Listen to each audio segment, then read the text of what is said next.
talk a little bit about what I try to do in this book and what I don't try to do in this book. So if you're interested in a policy analysis, don't read it. If you're interested in a sort of strategic assessment, don't read it. There's a lot out there in which people talk about U.S. policy, Pakistani policy. What I try to do is just explore the society. I physically tried to explore the society the best I could. There were certain exceptions. There were certain places I couldn't go. Not allowed to go into the tribal areas if you're a journalist. I went a few times, but, very low profile.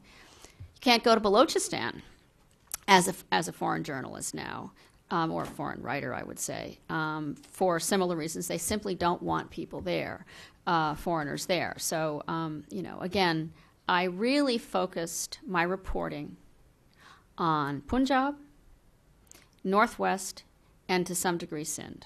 So I can't speak for the places I didn't go. And as a journalist, I don't like to speak for and about the places I didn't go. But let me just describe to you briefly what I set out to do in this book. This book is an attempt to explain to Western readers what Pakistani society is like today, what matters to Pakistanis, how they live and work, what their frustrations and hopes are, who they fear and admire, what forces shape their lives and opinions. This is not an investigative work aimed at ferreting out the secrets of powerful institutions or radical movements. It is an attempt to create a backdrop for a dangerous and fluid moment in the history of a troubled but important country, to explain what is enduring and changing in its life as a nation.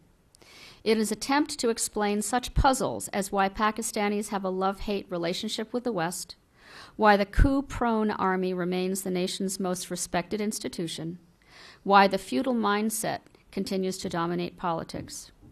It explores why a country with such enormous economic potential has failed to educate and employ a majority of its citizens, why a nation founded with such high hopes as a modern Muslim democracy has struggled so painfully to live up to them.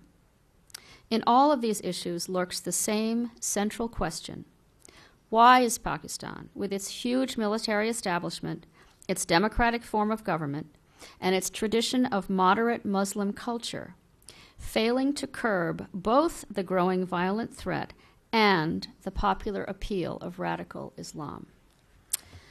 So that's what I set out to try and do.